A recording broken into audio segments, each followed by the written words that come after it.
Kalau dari debat kedua Pilgub Jatim kemarin, Hovifah memang memiliki banyak prestasi, tapi prestasi itu tidak bisa dirasakan oleh masyarakat, sehingga itu akan menjadi sia-sia. Penyerangan Lulu memberikan kepastian bahwa Hovifah dan Emil memang pernah menjabat, tapi tidak sepenuhnya memberikan kesejahteraan pada masyarakat. Maka ketika kantor Gubernur Jawa Timur, Hovifah Indar Parawansa pada masanya pernah digeledah berkali-kali ya, ini gak satu kali ya, berkali-kali.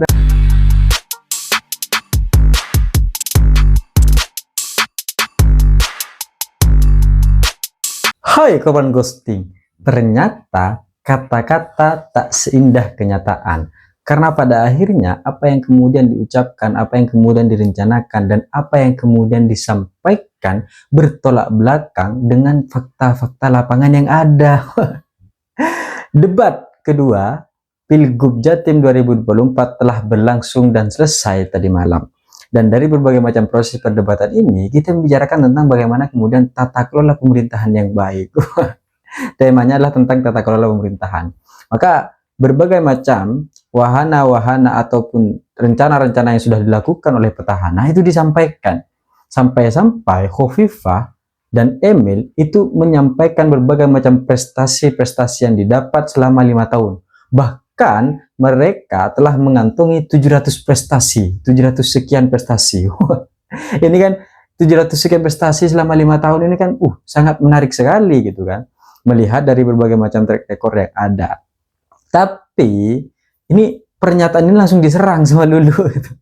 Apa gunanya prestasi yang kemudian didapatkan oleh Jawa Timur kalau fakta lapangannya masih banyak rakyat yang miskin. Kalau fakta lapangannya kita ngurus KTP masih susah katanya. Sedangkan dalam berbagai macam data yang ada, kita mengetahui bersama bahwa Jawa Timur terkait kemiskinan ekstrimnya itu telah selesai dituntaskan. Sudah selesai itu, sudah gak ada masyarakat yang dalam kategori miskin ekstrim itu gak ada gitu. Ya meskipun keadaannya ya kayaknya masih banyak gitu. Terus soal desa yang kemudian menjadi desa mandiri, tidak ada desa tertinggal, sudah maju semua gitu, sudah berkembang semua, sudah tidak ada lagi desa tertinggal di Jawa Timur gitu. Tapi faktanya ya sama saja, keadaan desa dari tahun 2019 sampai sekarang ya gitu-gitu aja gitu. Dan saya khawatir berbagai macam hal yang kemudian diklaim oleh Hovifah dan Emil terkait prestasi-prestasi ini sebenarnya bukan bagian dari kinerja provinsi gitu. Ya mungkin bagian dari kerja provinsi ya, karena akhirnya nanti yang mendata terkait berbagai macam persoalan yang ada mulai dari desa, kabupaten, kecamatan itu kan didata oleh provinsi sehingga diajukan kepada pemerintahan pusat. Maka pemerintahan pusat melakukan penilaian. Maka wajar kalau akhirnya ternyata Provinsi Jawa Timur mendapatkan berbagai macam prestasi. Tapi apakah kemudian itu dilakukan oleh provinsi? Belum tentu. Karena desa-desa mandiri misal, intervensi dari pusat kan cukup banyak, mulai dari dana desa dan dana-dana lain yang kemudian diberikan kepada desa, dan itu langsung diberikan pusat kepada desa melalui undang-undang desa yang ada gitu. Sehingga kalau akhirnya ada berbagai macam desa-desa tertinggal yang kemudian mandiri dan berkembang, itu wajar gitu. Hasil dari intervensi yang kemudian dilakukan oleh pusat. Peran dari provinsi apa? Ini yang menjadi pertanyaan gitu. Peran provinsi untuk kemudian melakukan itu apa? Ataukah klaim untuk kemudian diajukan agar provinsinya menjadi baik atau bagaimana? Jadi khawatirnya ternyata kinerja provinsi yaitu mendata berbagai macam keberhasilan-keberhasilan yang ada di wilayah-wilayah gitu. Oh, Malang dengan potensinya, Banyuwangi dan sebagainya gitu. Itu ditata semuanya tuh gitu. Sehingga akhirnya nanti diajukan. Maka dapatlah prestasi Jawa Timur. Dan dari kejadian-kejadian ini kita akhirnya bisa melihat bahwa serangan yang diberikan oleh Lulu misalnya terkait dengan tata kelola pemerintahan, ada satu kalimat yang menggelitik ketika dia mengatakan bahwa bagaimana kemudian kita menjadi atau membentuk pemerintahan yang bersih sedangkan Jawa Timur adalah pemenang terbanyak kasus korupsi. Jadi Jawa Timur itu adalah lumbung korupsi di Indonesia gitu. Bahkan hanya 5 kabupaten yang kemudian terbebas atau bersih dari korupsi di Jawa Timur. Dan sindiran ini sebenarnya juga harusnya Hovifah sadar diri ketika kemudian kantor gubernurnya itu digeledah oleh KPK. Bagaimana kemudian kita mewujudkan pemerintahan yang bersih kalau akhirnya para pejabatnya, para pemangku kebijakannya itu digeledah oleh KPK nih gitu. Kan nggak mungkin KPK tiba-tiba menggeledah kantor gubernur kalau ternyata di sana tidak ada persoalan. Kan pasti ada persoalan gitu. Maka ketika pemerintahan tidak bersih, kata Prabowo Subianto, kita sulit untuk kemudian memajukan negara ini. Makanya Prabowo Subianto kemarin pernah mengatakan, saya berkomitmen untuk kemudian mewujudkan pemerintahan yang bersih. Karena melalui pemerintahan yang bersih ini, kita akan bersama-sama bisa membangun bangsa menjadi lebih baik. Maka ketika kantor Gubernur Jawa Timur, Khofifah Indar Parawansa pada masanya pernah digeledah, berkali-kali ya, ini kayak satu kali ya, berkali-kali pernah digeledah, maka ada apa? Bagaimana pemerintahannya? Apakah kemudian ternyata ada sarang korupsi yang kemudian ditutupi oleh KPK sampai sekarang?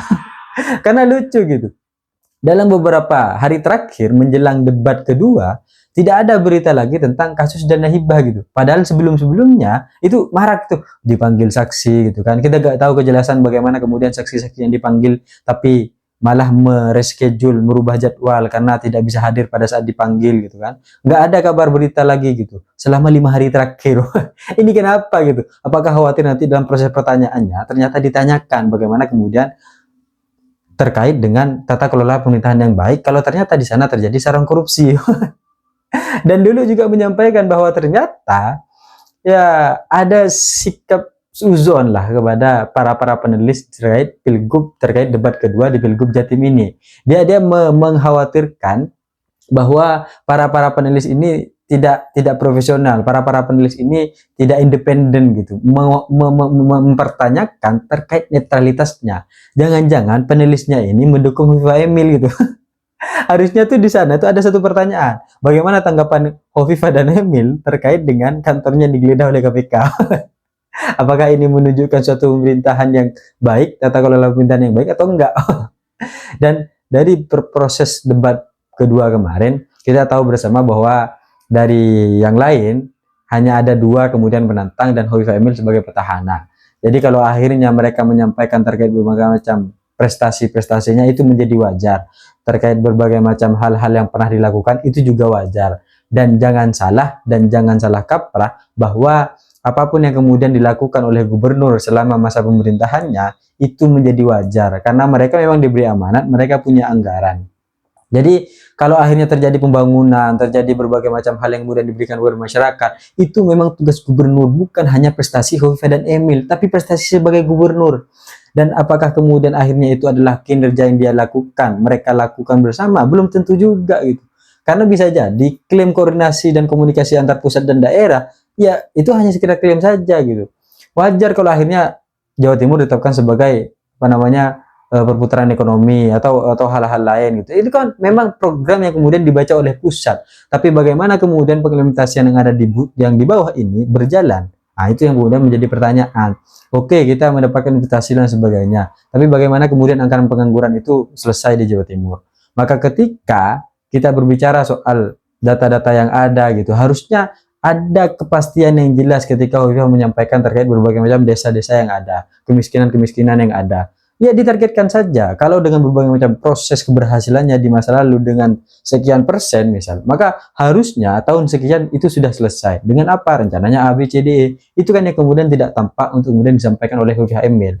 Mereka hanya sekedar menyampaikan prestasi-prestasi yang dilakukan tanpa menjelaskan apa yang kemudian akan dilakukan ke depan untuk menyelesaikan segala persoalan itu. Apalagi orang dalam gitu. Ini repot juga ini gitu. Dan akhirnya kita bisa melihat bersama bahwa belum tentu incumbent itu menguasai berbagai macam persoalan yang kemudian ada di Jawa Timur. Belum tentu. Karena bisa jadi ternyata mereka hanya sekedar menjalankan apa yang mereka ketahui. Belum melihat apa yang kemudian menjadi potensi untuk kemajuan Jawa Timur. Nah, itu yang kemudian perlu dilihat oleh pemimpin. Dan bagaimana kemudian ketika Khofifah dan Emil ini memimpin di Jawa Timur dan terjadi berbagai macam kasus-kasus korupsi terbesar di Indonesia, maka ini harusnya juga menjadi evaluasi bagi pemerintahan. Nggak ada tata kelola yang baik kalau akhirnya korupsi-korupsi itu masih terus terjadi. Bahkan pembiaran korupsi dengan mengenai fakta integritas kemudian dia melarikan diri, ini kan juga menjadi pertanyaan.